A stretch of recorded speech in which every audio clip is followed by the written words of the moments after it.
Welcome back to the Not Carrie Bradshaw YouTube channel. In this video, I'm recapping episode 3 of Bigger on BET.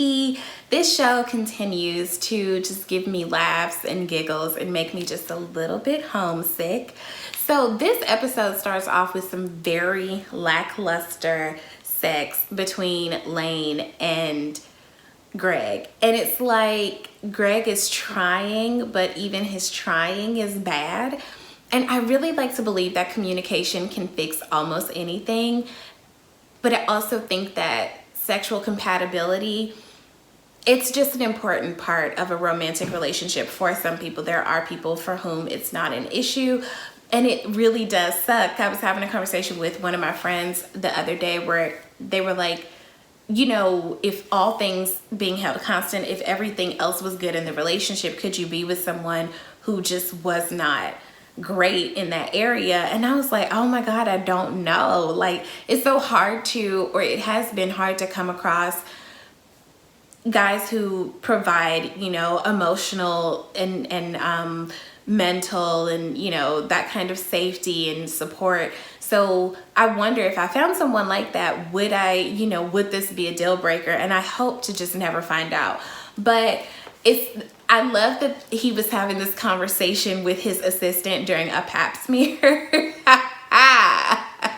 And that even the patient was like, yeah, you're not good. Because they was just basically like, if she gets up and does things, you know, she's not enjoying herself and you need to really like step it up. And I'm really happy that someone else like told him and had the conversation with him, because it seems like Lane really doesn't know how to, especially because she's getting it from somewhere else real good.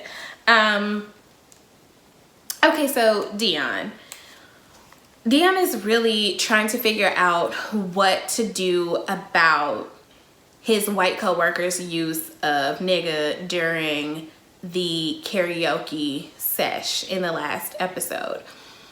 And the thing again about working in corporate America, you have to know when to hold them and when to fold them. Is it worth it to alienate yourself by having a conversation with upper management about something that honestly didn't even happen at work? This happened outside of work during a social situation that, you know, you volunteered for. So I don't even know like what the purpose would even be in going to the manager, because he didn't use the word in an office setting. But Dion ends up going to the manager to have the conversation about, you know, what happened at karaoke. And before he can get it out, the manager, you know, invites him to come watch hockey in his, you know, his skybox or whatever VIP sitch people have at hockey games. I don't know. Y'all know I don't do sports.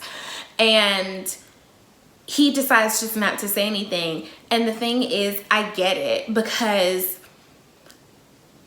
look, everybody doesn't have a very easy time finding a job. And is it worth risking your livelihood and your ability to excel in your job to bring up something that you should be able to bring up? Don't get me wrong. We should be able to say this person did something that made me uncomfortable, right? But at the risk of what? You know, I think that people, activists and things like that, who can put everything on the line, you have to understand that that comes with a certain amount of privilege. You have to have a certain amount of privilege to be able to say, screw it, you know, if y'all fire me, I'll still be straight. Everybody does not have that. So I feel for Dion, and you know, he was made uncomfortable, but he wasn't even sure if he should have been uncomfortable or if he should have said anything. But I do understand him not. I mean, unfortunately, we need work. We need money to live in this world. And if you're not in a position to, you know, work somewhere else where you won't run into the same issue, is there really a point in saying anything? So Tracy stayed taking L's. Here's what I hope people come to know from Tracy's situation. Social media is fake as hell. There are people who live and breathe social media, and they're very good at it. You know, they can document everything they do and it comes off as authentic and transparent and vulnerable. And there are people who, you know, who can really like thrive in that world, the fake it till you make it. And I can tell you, as someone who I'm considered like a super micro influencer, I'm not willing to do some of the things that other people are willing to do in order to get X amount of followers, because I don't really have a poker face. And so even doing, if I did, you know, some sort of publicity stunt or whatever, I wouldn't be able to keep the ruse going. My face would just tell it all. Like, and I really hope that over the course of the series, we see Tracy come to a place of authenticity where she can just find success being herself and not trying to do all these stunts for social media. So she basically lives out one of my worst nightmares, which is going to the damn club and getting turned away at the door. Why didn't she just leave? Don't push the point. If you get up to the door and suddenly don't nobody know you, ain't nobody answering their phone, you not about to pay extra skyrocketed prices to go through VIP, just go home. Like, sweetie, leave. You know, she runs into Portia and Shamia. They don't know who she is, but they faking the phone. Little Scrappy offers to take a picture with her, you know, and like invites her to take a picture that she got cropped out of. And, you know, the security guard is just like, sweetie, nobody knows you. And it's embarrassing. I have so much secondhand embarrassment watching Tracy. Meanwhile, Vince is working at V Live, which I actually think they're filming at Diamonds of Atlanta. I didn't even know that Diamonds of Atlanta was still open. I need to see if that's where they were. But anyway, the day shift at a strip club is just, whew, buddy. You know, they had a little breakfast buffet going. The dude was trying to take too much bacon. I get it. Bacon is delicious.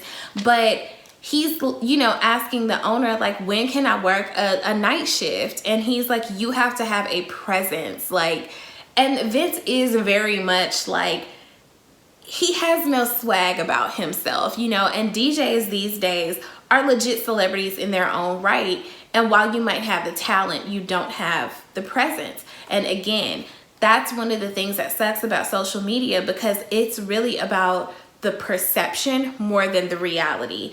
And that's what Vince is coming to realize. So he actually taps Tracy to give him like a little makeover to help him, you know, fake it till you make it. Meanwhile, Tracy is getting an invite to come to the reunion show of Basketball Exes, and she's really trying to feel like, she's really trying to have more integrity than to be like the typical kind of like reality TV star of like, you know, fighting, whatever. So they go to the flea market. Let me tell y'all, I swear I have never purchased counterfeit designer clothing from the flea market, but me and my best friend, before we went to college, used to routinely hit up the flea market on Old National to get bootleg CDs. It was, we got like Pretty Ricky, we got Keisha Cole, Memories, okay? But I thought it was really cute, the rapport that Tracy had with the Korean store owners, you know, the haggling, the going back and forth. I thought it was very cute. So she hooked Vince up with some new clothes. She's trying to give him a social media tutorial, and she actually ends up seeing a text from Veronica, and Vince takes his phone back before she can, like, you know, ask him any questions, and he just, you know, kind of dips off. Meanwhile, Veronica is still really in a deep state of psychosis over the fact that her former assistant is doing so well at commercial real estate. Veronica is a prime example of stay in your lane. If you're doing really well at residential, why would you put yourself in a position to cross over into commercial? So she goes and bids on this like $80,000 property that maybe that is a steal, but she gets there and it's like dilapidated housing and like apartments or something like that. And my mind just went to reeling of like, oh my God, how much is it gonna cost her to like renovate this? It was a mess. Stay in your lane. Everybody's out here trying to like get the next best thing, but get the next best thing for you. Don't be trying to keep up with people, because then you end up like Veronica. I really do hope it works out for her, but my God, that hard to watch. So we switch back over to Lane. Lane has kind of befriended this homeless man named Willie, and the yoga studio next door, you know, they really want Willie to leave. Willie has like set up a tent in their little area of like where their shops are, and she wants Lane to get rid of him.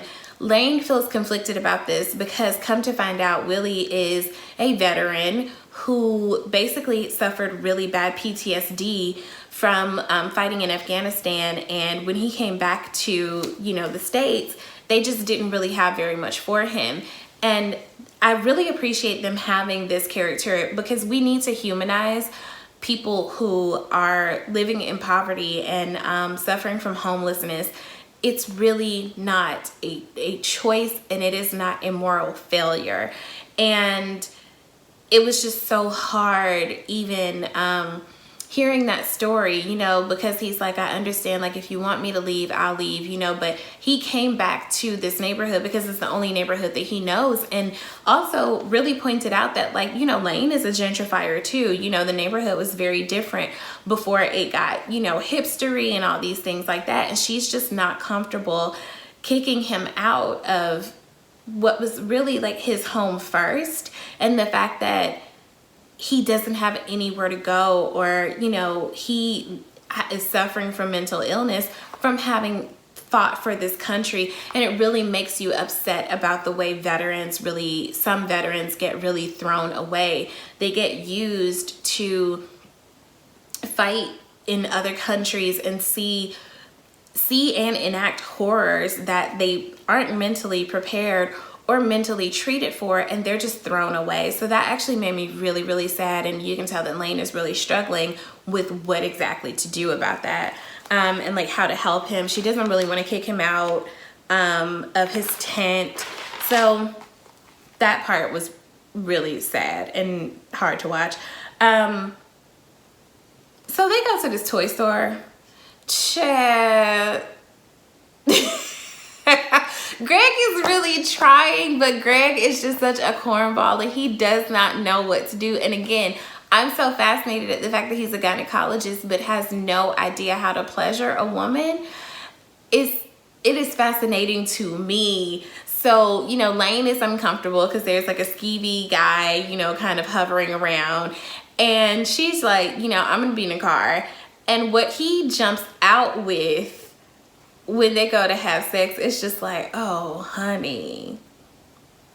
Cringe, cringe, cringe. So again, I'm hoping things work out for our heroes as the season develops. You know, will Tracy find her way in the world of fame? Will Veronica renovate this space and give up on competing with her former assistant? Will Vince embrace, you know, current and modern culture? It looks like that he did. You know, he got his little setup. He, you know, got his little phone. He's recording. He's, you know, trying to get with it. So I hope things work out. You know, he's playing some of my favorite songs. Honestly, Juvenile Slow Motion, even my mama liked that song. Low-key, maybe my mama like Juvenile, because if I play Back That Ass Up right now, if I call her and just play Back That Ass Up on the phone, she'll dance. She will twerk. I get it from my mama, honestly. So drop down the comments. Let me know what you guys thought of this hilarious episode. It did get a little bit serious, you know, with the thing with Willie and the homelessness. I really enjoy Liberty. I think that she's going to be some much needed comic relief. So let me know what you guys thought about this episode. Drop down in the comments. Be sure to subscribe and like, and come back and join me for the next episode.